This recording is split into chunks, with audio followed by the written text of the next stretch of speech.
Report Asiya بھٹی کی S P صدر انم شیر کا محرم الحرام کے حوالے سے تھانہ چونترا میں میٹنگ کا انعقاد۔ میٹنگ میں ایس ایچ او تھانہ چونترا، تھانہ چکری، امام بار گاؤں کی متولی اور بانیان جلوس کی شرکت۔ مجالس جلوس میں داخل ہونے والے افراد کو واک تھرو گیٹ اور مکمل باڈی سرچنگ کے بعد داخلے کی اجازت دی جائے گی۔ ایس پی صدر تمام مجالس جلوسوں کو بمطابق ایس او پی اپنے مقررہ وقت اور راستوں سے ہوتے ہوئے شروع اور ختم کیا جائے گا۔ ایس پی صدر محرم الحرام کے حوالے سے حکومت پنجاب کے ضابطہ اخلاق اور ایس او پی پر عمل درآمد کو ہر صورت یقینی بنایا جائے گا۔ مجالس جلوس کے منتظمین انتظامیہ سے مکمل تعاون اور ایس او پی پر عمل درآمد کی یقین دہانی کروائی۔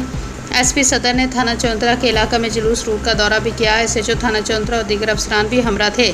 ایس پی صدر نے جلوس کے روٹ کا جائزہ لیا اور افسران کو ہدایت دی۔ محرم الحرام کے موقع پر جلوسوں اور مجالس کے لیے فول پروف سیکورٹی انتظامات کیے جا رہے ہیں۔ ایس پی صدر محرم الحرام میں بین المسالک ہم آہنگی اور رواداری کے لیے تمام اقدامات اٹھائے جا رہے ہیں۔ آئی جی پنجاب عبدالکریم کے ویژن اور سی پی او سید خالد محمود ہمدانی کی ہدایت کے مطابق محرم الحرام کے موقع پر امن و امان کی فضا کو یقینی بنایا جائے گا۔ ایس پی صدر انم شیر